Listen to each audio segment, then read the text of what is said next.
Get ready, you're going to watch a beautiful story. Alexander Hayes had everything anyone would call a perfect life.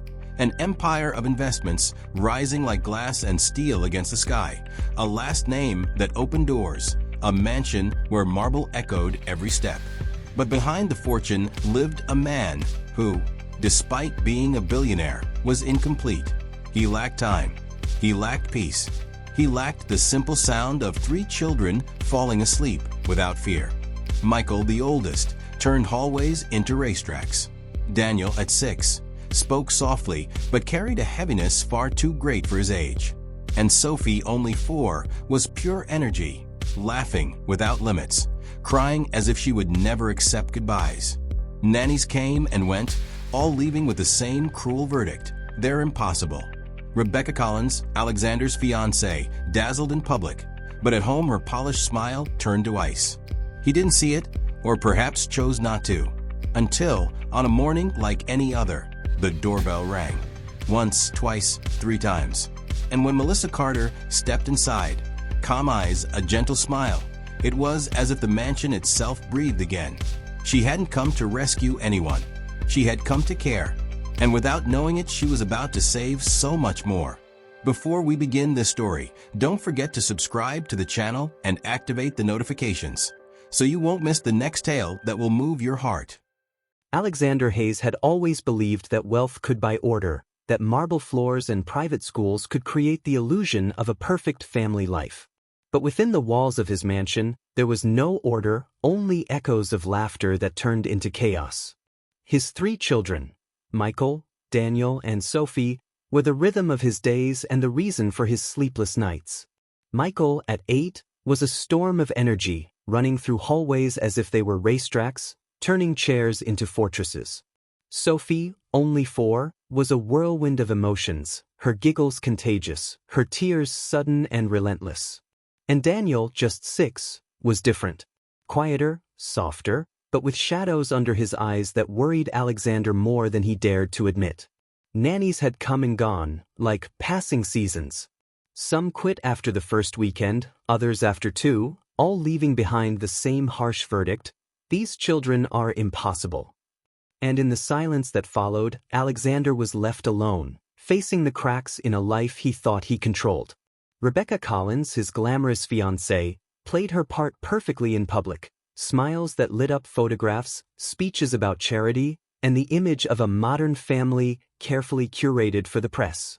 But behind closed doors, her warmth turned to ice. The sparkle in her eyes became impatience, her voice sharp, her presence heavy on the children.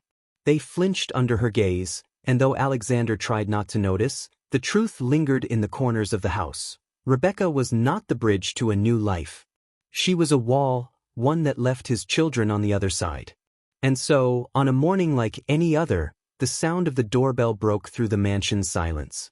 3 rings, clear and insistent. The agency coordinator appeared with a polite smile, carrying a folder, another name, another promise.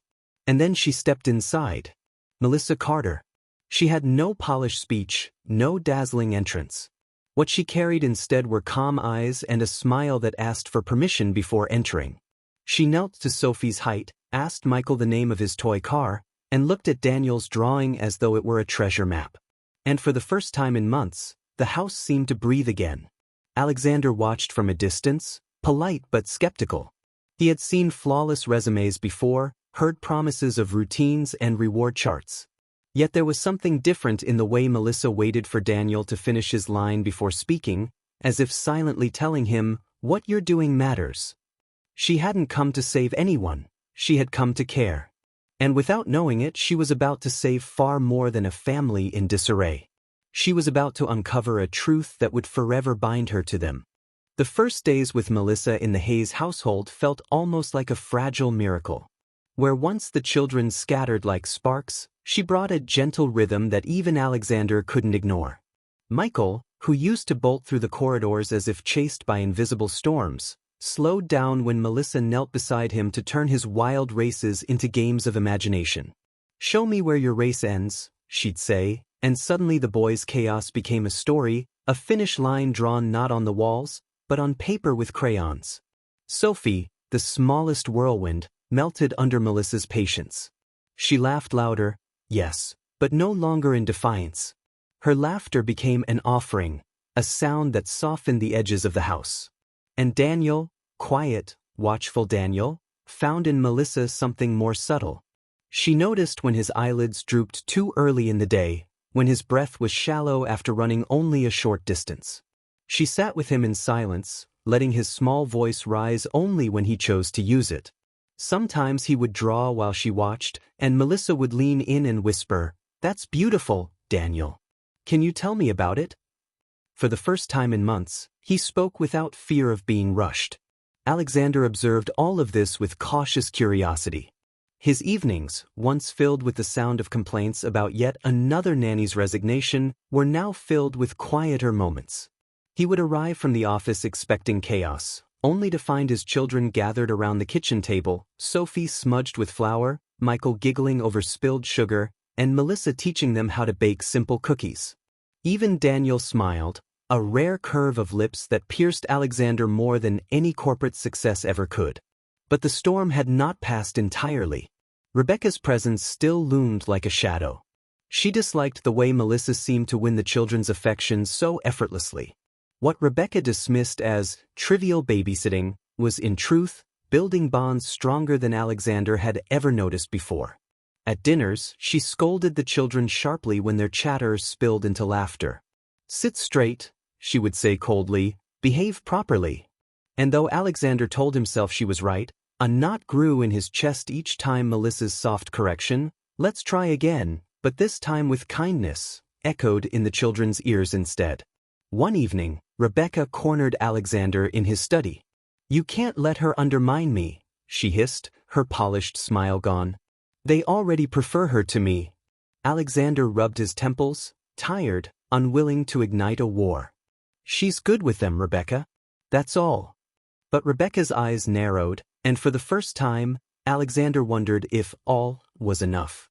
What he couldn't yet admit, even to himself, was how the house was changing. The marble halls no longer felt like empty monuments. There was warmth creeping in, laughter that no longer clashed against stone but flowed like music. And in quiet moments, when Melissa tucked Sophie into bed or listened patiently to Michael's endless stories, Alexander would stand by the doorway, unseen, caught between gratitude and something deeper. Something he refused to name. It was a Tuesday evening when the fragile balance of the Hayes household shattered. Daniel had been quieter than usual all week, his small hands trembling slightly as he tried to hold his crayons, his eyes half-lidded with exhaustion. Melissa had noticed, of course, she always noticed, but when his laughter faltered into a sudden cough that refused to end, alarm spread through the house like fire. Alexander was in the middle of a conference call when Melissa rushed into his office, her voice urgent but steady. "Something's wrong with Daniel. We need to take him to the hospital now." In that instant, every contract, every negotiation vanished. Alexander dropped the phone, scooped his son into his arms, and felt the terrifying heat radiating from the boy's skin. Daniel's head rested limply against his father's shoulder, his breath shallow, his strength too small for a child his age. The hospital lights were mercilessly bright, the walls sterile and cold. Alexander paced the corridor, his polished shoes striking the tile with nervous rhythm. Melissa stayed close, a quiet anchor amid the storm. When the doctor finally appeared, clipboard in hand, his words cut through the air with a weight heavier than marble. "Your son is very sick. The tests show signs consistent with leukemia." The word hung there, brutal, irreversible. Alexander's chest tightened as if all the oxygen had been stolen from the room.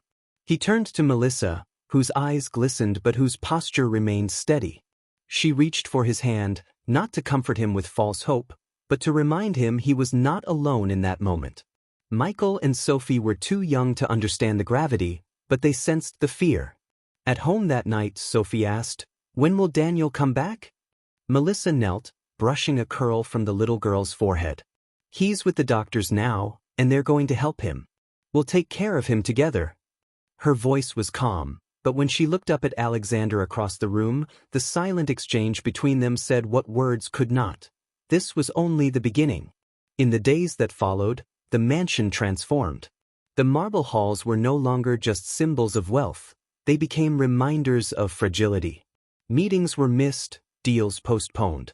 For the first time, Alexander's empire seemed irrelevant compared to the hospital bed where Daniel lay pale and fragile, his small hands swallowed in his father's. Rebecca, however, grew restless.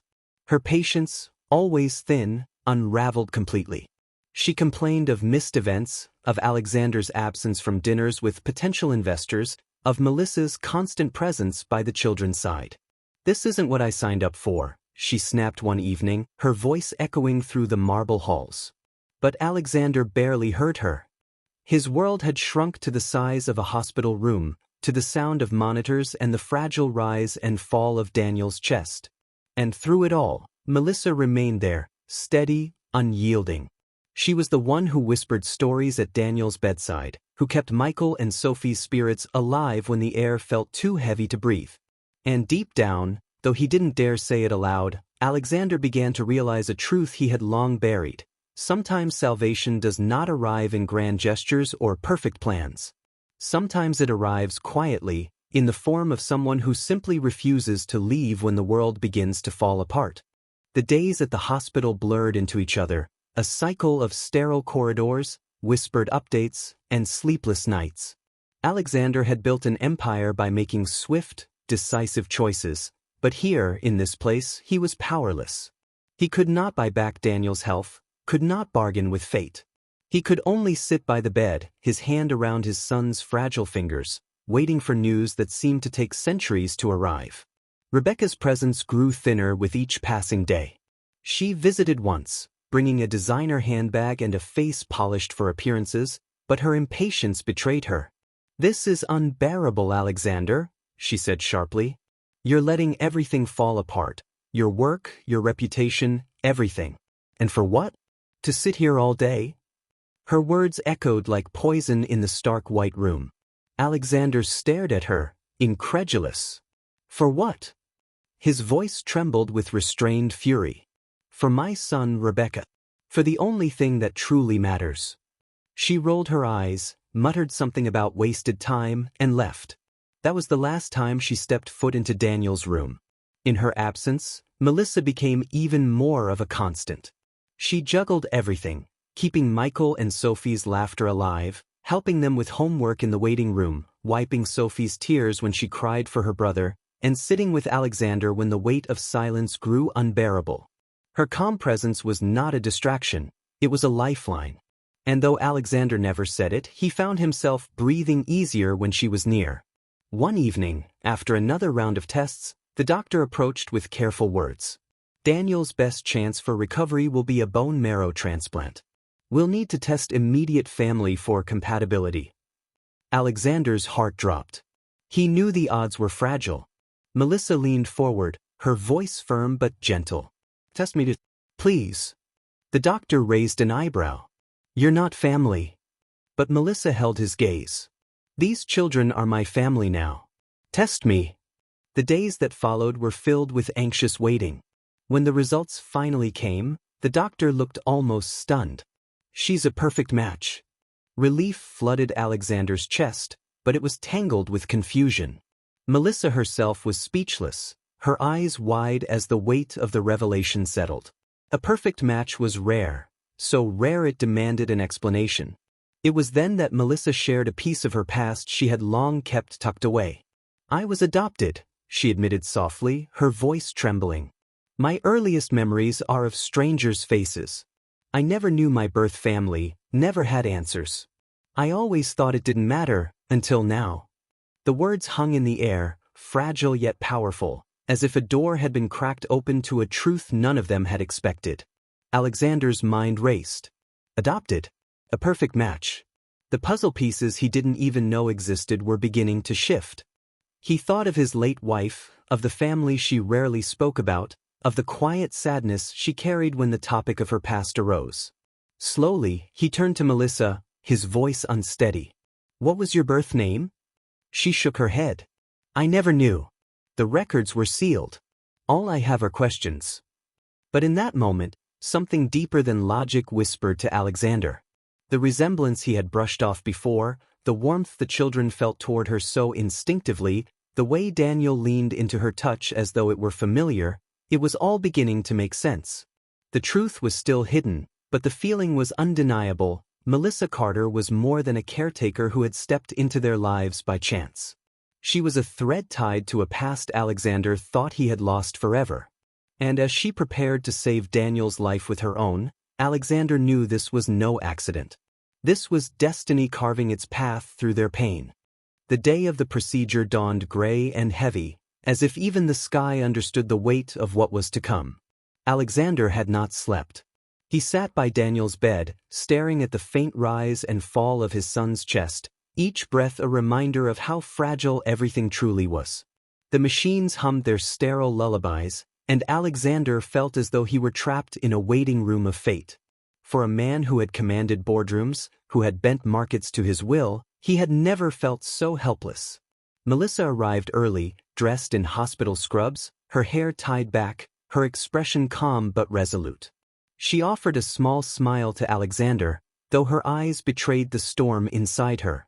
He rose, crossing the room in 3 quick steps, his voice rough with emotion. "You don't have to do this. It's too much to ask." Melissa shook her head firmly. "I'm not doing this because anyone asked me to. I'm doing it because I can. Because he deserves a chance to live." She looked at Daniel, her gaze softening. "And if I can give him that chance, then there's nothing else I'd rather do." Her words struck Alexander deeper than he expected. He nodded, swallowing the lump in his throat, and for a brief moment their eyes locked, unspoken truths sparking in the space between them. The doctor entered, his tone clipped but reassuring. "We'll begin shortly. The transplant is delicate, but the compatibility is excellent. We have every reason to hope for success." Alexander nodded numbly, clinging to the word hope as if it were a rope pulling him out of the abyss. As Melissa was led away to the operating room, Sophie clutched her hand, refusing to let go. "You'll come back, right?" the little girl whispered, her big eyes shimmering with fear. Melissa bent down, pressing a kiss to Sophie's forehead. "Of course, sweetheart. I'll come back. And when I do, your brother will start to get better." Sophie smiled faintly, but her grip lingered until Alexander gently pried her small fingers away. The hours dragged like years. Alexander paced the corridor, back and forth, his polished shoes now scuffed from endless steps. Michael tried to distract Sophie with a deck of cards, but both children kept sneaking glances at the double doors that separated them from Melissa and Daniel. Every time those doors swung open, Alexander's heart leapt, only to crash again when it was just another nurse passing through. Rebecca appeared briefly, her face painted with feigned concern but her words dripping with selfishness. "Alexander, this has gone far enough. You're risking too much for a nanny." She spat the word as though it were poison. "Do you realize how this looks? People are already whispering. First you neglect your business, now this spectacle. You'll ruin everything." Alexander turned on her with a fury she had never seen in his eyes. "Everything? Rebecca, this is everything.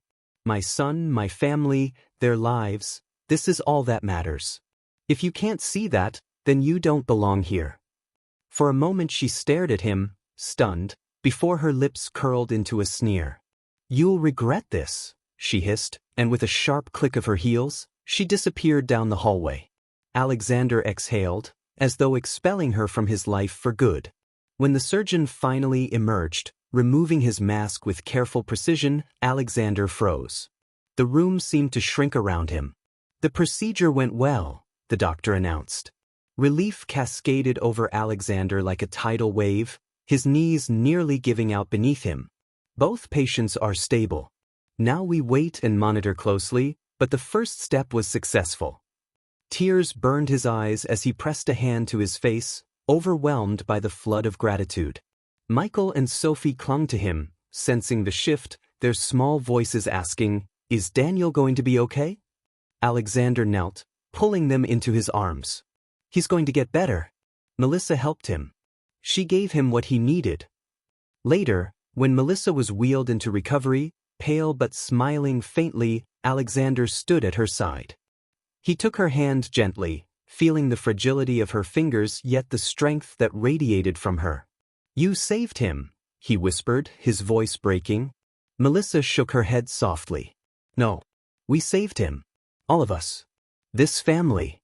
The word lingered between them. Family, no longer a fractured idea but something real, something whole.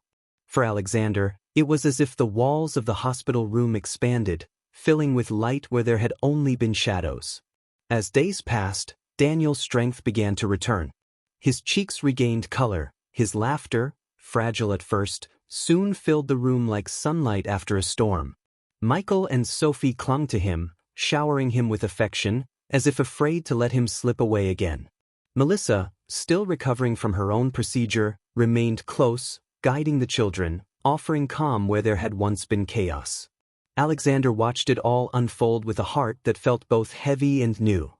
He remembered Rebecca's coldness, the way she dismissed the children, the sharpness in her voice that had left invisible scars. And then he looked at Melissa, gentle, steadfast Melissa, who had given not only her care, but a part of herself, to save his son. One evening, long after the children had fallen asleep, Alexander found Melissa sitting by the window of the hospital room, her hands wrapped around a cup of lukewarm tea. He approached quietly, the words heavy on his tongue. "I don't know how to thank you." She looked at him, her eyes tired but bright. "You don't have to. Daniel's laughter is thanks enough." But Alexander shook his head. "It's more than that. You've given me back my son. You've given this family hope again. And you've given me something I thought I lost a long time ago." He paused, struggling for words. "A reason to believe in love again." Melissa's eyes softened, and though she didn't speak, the silence between them was filled with something undeniable. The days ahead would not be easy. There would be challenges, papers to sign, treatments to complete. But for the first time, Alexander did not feel alone in the battle. He had Melissa by his side, not just as the woman who saved his son's life, but as the woman who had unknowingly stepped into the empty spaces of his heart and filled them with light. And though neither dared to name it aloud, both knew the truth. This was no longer just about survival. This was about beginnings. The weeks that followed were like the slow breaking of dawn after the longest night. Daniel's recovery was steady, each day bringing a little more strength to his small body. The dark circles under his eyes faded, replaced by a faint glow of energy that had been absent for too long. For Alexander, watching his son sit up in bed, asking for toys, even demanding cookies again, was nothing short of a miracle. He had prepared himself for endless shadows, and yet here was the light, fragile but real. Melissa remained by their side through every moment. Though she herself was still regaining her strength after the transplant, she never once faltered in her care. She guided Michael and Sophie gently, reminding them to be careful around their brother, teaching them how to bring laughter instead of noise, tenderness instead of chaos. And slowly, the house that once echoed with disorder began to find harmony. But the true shift wasn't just in the children. It was in Alexander himself. He was no longer the man who hid behind boardroom tables and financial reports. He was the man who sat cross-legged on the floor building towers with Michael, who danced clumsily in the living room because Sophie begged him to spin her around, who spent entire afternoons simply watching Daniel draw again. For years, Alexander had thought love was a luxury he couldn't afford, too dangerous to embrace after loss. But Melissa had shattered that belief. Rebecca was gone, a chapter closed with a finality that no longer stung. In her place, there was Melissa, gentle but unshakable, a woman who had given more than anyone had the right to ask, and who never once demanded anything in return. Yet in Alexander's heart, gratitude had deepened into something far greater, something he could no longer ignore. One evening, after Daniel had been officially discharged from the hospital and the family gathered again in their own home, Alexander invited Melissa to walk with him through the gardens. The night was cool, the sky stretched wide with stars, the scent of roses drifting on the air. He carried a heaviness in his chest, not of sorrow this time, but of anticipation. They walked in silence for a while, the crunch of gravel beneath their shoes the only sound. At last, Alexander stopped near the fountain, the place where Helena, his late wife, had once loved to sit. He turned to Melissa, his voice unsteady but clear. You came into this house as a caretaker. You stayed as a savior. But Melissa, you've become so much more than that. For my children and for me. Melissa's eyes softened, a quiet recognition shimmering within them. She shook her head lightly, her voice humble. I only did what anyone with a heart would do. Alexander stepped closer, his voice low. No. You did what no one else could. You gave me back my son. You gave my children joy. And somewhere along the way, you gave me a reason to believe in love again. He paused, searching her face, afraid of the silence that might follow. I don't want to face another day without you by my side. Tears welled in Melissa's eyes, her hand instinctively reaching for his. Alexander, she whispered, her voice breaking with emotion. I never imagined my life leading here. But from the moment I walked through your door, I felt like I belonged. Not just with the children, but with you. It was then, under the blanket of stars and the steady trickle of the fountain, that Alexander pulled her gently into his arms. The kiss they shared was not rushed, not fiery, but deep and certain, the kind of kiss that spoke of promises unspoken and futures already written in the quiet strength of two souls finding each other. The weeks turned into months, and the mansion transformed once again, not with marble or grandeur, but with warmth. Laughter echoed down the halls, not chaotic, but joyous.